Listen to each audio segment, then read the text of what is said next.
po sa lahat. Ang pagpala nawa ng ating Panginoon ay sumasa atin lahat. Makibigan, dito na po tayo sa mga awit 73. So, babasahin po sa 1. Kay buti ng Diyos sa taong matuwid, sa lahat ng taong ang puso'y malinis. Ngunit ang sarili halos bumagsak, sa pagakbang ko'y muntik ng madulas. Puri nawa ang Diyos sa pagbasa ng kanyang salita. Tayo manalangin. Panginoon, maraming salamat sa pagbantay mo po sa aming kagabi. At salamat, Panginoon, kami nagising dahil inalalayan po kami. Lord, maraming salamat sa pangalan ni Jesus na aming Panginoon tagapagligtas. Lahat po nagsabi ng Amen and Amen. So dito mga kaibigan, no? So, kay buti ng Diyos sa taong matuwid, sa lahat ng taong ang puso'y malinis. So dito sa verse 1 mga kaibigan, anumang mangyari, sikapin natin na maging matuwid. Anumang sitwasyon, piliin natin ang katuwiran. Dahil kay buti ng Diyos sa taong matuwid, sa lahat ng taong ang puso'y malinis. No? So kaya napakaganda mga kaibigan pag ating palaging piliin ang katuwiran. Verse 2. Ngunit ang sarili halos bumagsak, sa pagakbang ko'y muntik ng madulas. So, dito mga kaibigan, nagpapihiwatig na medyo hindi maganda, no? Ang sitwasyon. Subalit, ang mahalaga mga kaibigan, ang ating pipiliin ay ang katuwiran. Tapos dito sa 3, sa taong mayabang ako'y naiinggit nga, at sa biglang yaman ng mamasama. Ni hindi nagdanas ng anumang hirap, sila'y masisiglat, kataway malakas. Di tulad ng ibang naghirap ng labis, di nila dinanas ang buhay na gipit. No? So dito mga kaibigan, mayroon po kasi na tinatawag natin na kahit na ang tao ay nagdadanas ng hirap, ito ay mga stepping stone lang, no, para lalong upang umangat, no. So mayroong isang tao, no, na siya ay nag-working student siya, no. So elementary, high school, siyempre suportado ng magulang. Tapos yung bandang huli, no, medyo nakapush yung magulang, kaya sabi niya, so ako ay mag-aral, no, kaya working student. So sa araw ay nagtatrabaho, sa gabi naman po ay nag-aaral, no. So kaya yan, no, so naghirap siya na naging working student, kasi pag working student siyempre magtrabaho ka muna, no. So ibig sabihin na nag-aaral ka sa magitan ng iyong sariling pawis, no. Di ba napakaganda pag ganun po mga kaibigan, no, na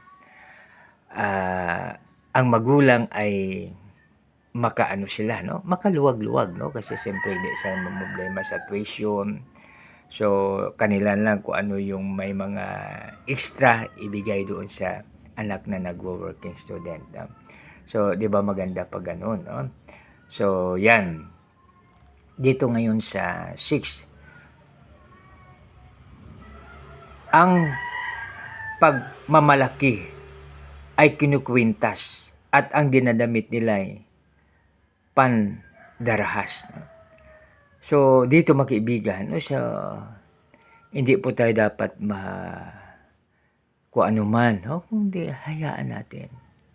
Tayo ay magsikap, no, gawin natin ang ating makakaya at paniwala kay Lord, no. So ibig sabihin tiwalang-tiwala tayo sa Kanya, yung trust natin ay doon sa Kanya, na siya'y nakatingin sa bawat isa sa atin.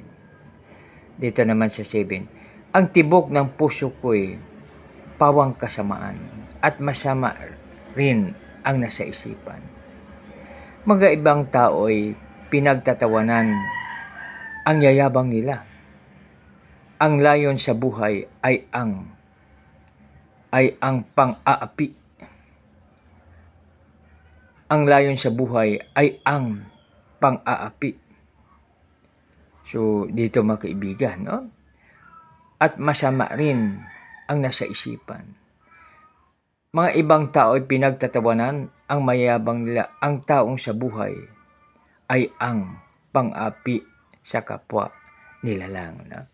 So dito mga kaibigan, mayroong talagang tao na gano'n. No? Subalit, bali 4 po ang gagawin natin. No? Kung halimbawa na inaaway ka o inaaway tayo, huwag mag-worry. No? Kasi bali 4 po ang gagawin natin kung sino man nag-away sa atin. Una, i-pray natin. Pangalawa, ipanalangin, gawa ng mabuti at pagpalain. So dito, halimbawa wala naman tayong ibigay na kung ano man, kundi yung pag-unawa natin sa Kanya ay malaking blessings na yun. No? Sa halimbawa, inaapi yung isang tao, inuunawa ng inaapi ang nag-api sa Kanya. No? So isang malaking pagpapala na po yan. Kasi ibig sabihin na hindi niya pinapatulan, kundi pinairal niya pa rin yung tinatawag natin na love God with all your heart, with all your strength, within your soul, and with all your heart. So ibigay natin ang ating Panginoon buong puso, buong isip, buong lakas at buong kaluluwa. Tapos ang pangalawa ay love your neighbors as thyself, na mahalin natin ang ating kapwa tulad ng ating sarili. No? So yan mga kapatid, no? So pag yan ang gagawin natin, i-share natin, so napakaganda siya. No? So dito na po tayo sa 8. Ang tibok ng puso ko ay pawang kasamaan at sa masama rin ang nasa isipan. May ibang tao ay pinagtatawanan ang yayabang nila. Ang layon sa buhay ay ang pang-api sa kapwa nila lang. So dito sa 9, Diyos mang nasa langit ay tumatangyaw, tinutungayaw, labis kung mag-utos sa mga nilalang. Sa 10, kaya sumusunod pati lingkod ng Diyos, anumang sabihi, paniwalang lubos. Ang sabi, ang Diyos walang nalalaman, walang malay, yaong kataas-taasan. Ang masama ito ang kagaya, di na kinukulang ay naghanap pa. No? So dito mga kaibigan, ibig sabihin na walang satisfaction. No? Dapat anuman mayroon tayo, maganda kung anuman mayroon tayo, maging satisfied tayo. No? So pasalamatan natin kung anuman ang mayroon tayo, na ating ipanalangin na ito ay dagdagan ng ating Panginoon, kasi siya ang source ng lahat ng bagay.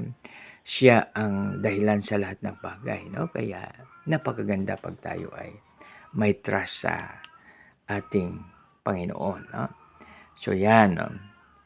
Yan. Samantalang ako'y malinis ang palad.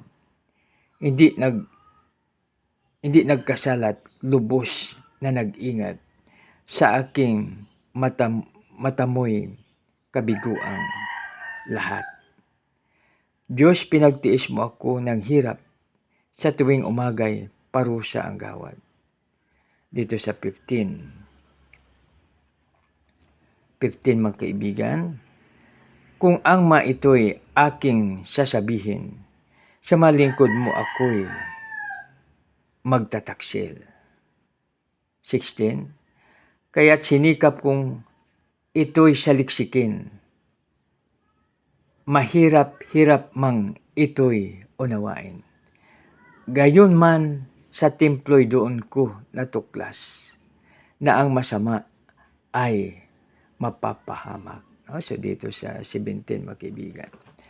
So dito sa 18, dinala mo sila sa dakong madulas upang malubos sa kanilang pagbagsak. No? So dito, isinaysay dito ng ating salmista, no? Na yung comfort ng mga hindi sumusunod sa ating Panginoon. So balit dito sa 17 and 18, gayon man sa templo'y doon ko natuklas, ng masama ay mapapahamak. Dinala mo sila sa dakong madulas upang malubos na kanilang pagbagsak. Walang abog-abog, sila ay nawasak.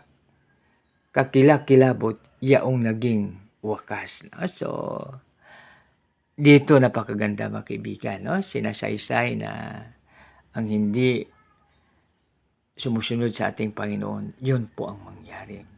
Tapos sa 20, parang panaginip ng ako'y magising, pati anyo nila'y nalimutan na rin. 21, nang ang aking isip hindi mapalagay at ang damdamin ko'y labis na nasaktan. 22, di ko maunawa para akong tanga, sa iyong harapay hayop ang kagayan. So, siya, no? Pakumbaba talaga yung ating salmista dito sa kanyang sinasaysay.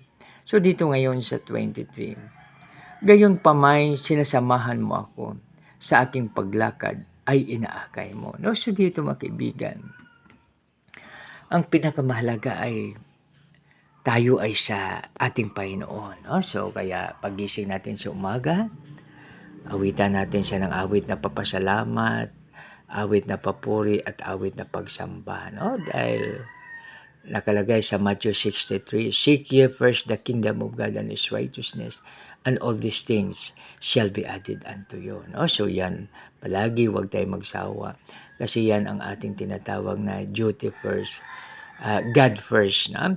Na pag inuna natin ang Panginoon, siyempre una rin tayo sa Kanya, no? So kaya napakaganda ng ating gabay, ang tumutulong sa atin, ang source natin ay yung Hari ng Mahari, Diyos ng mga Diyos at Panginoon ng Panginoon. So yan, pag yan ang nasa atin, sino pang laban sa atin, no? Kaya napakaganda talaga na ang piliin natin ay palaging good, no? 'Di ba pag good tayo, the steps of a good man are ordered by the Lord, no? 'Di ba yung hakbang ng taong matuwid ay ginagabayan ng ating Panginoon. So, di ba napakaganda pag ang Diyos, no? Dahil tayo, mayroong tayong hindi nakikita na nakikita ng Diyos. At mayroong din tayong hindi alam na alam ng Diyos. Di ba? Napakaganda pag tayo ay sa ating Panginoon, no? Kaya, gayon pa may, sinasamahan mo ako sa aking paglakad ay inaakay mo. So dito pag si Lord ang umaakay sa atin, ibig sabihin hindi tayo maliligaw, no? Napakahirap pag tayo ay maligaw, no? Kaya 'di ba pag maligaw tayo napakahirap, no? So hindi basta-basta yung ating na sacrifice pag tayo maligaw, no? So yung aking kasama doon sa Doña Remedios Trinidad, no? So ngayon siya ay naligaw. So, kasi mayroong 3 daan, no? Pag maglakad po papunta doon ay parang may 3 daan, no? So, sa gitna tapos sa left and right na. So, ang ginawa po niya ay hindi niya na-determine kung saan ang tama na papunta doon, no? So, kaya alam niyo po ba na umaga na siya nakarating, no? So, of course, nagtanong-tanong siya o kung ano pa man, no? So, kaya ginabayan siya na makarating.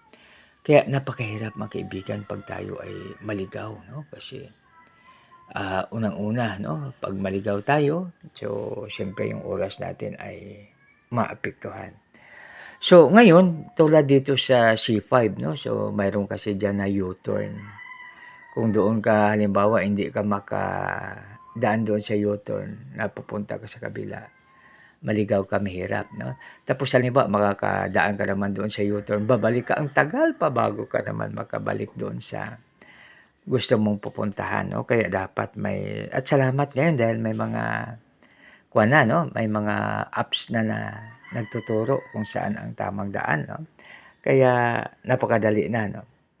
So dito, gayon pa may, sinasamahan mo ako sa aking paglakad at inaakay mo, no?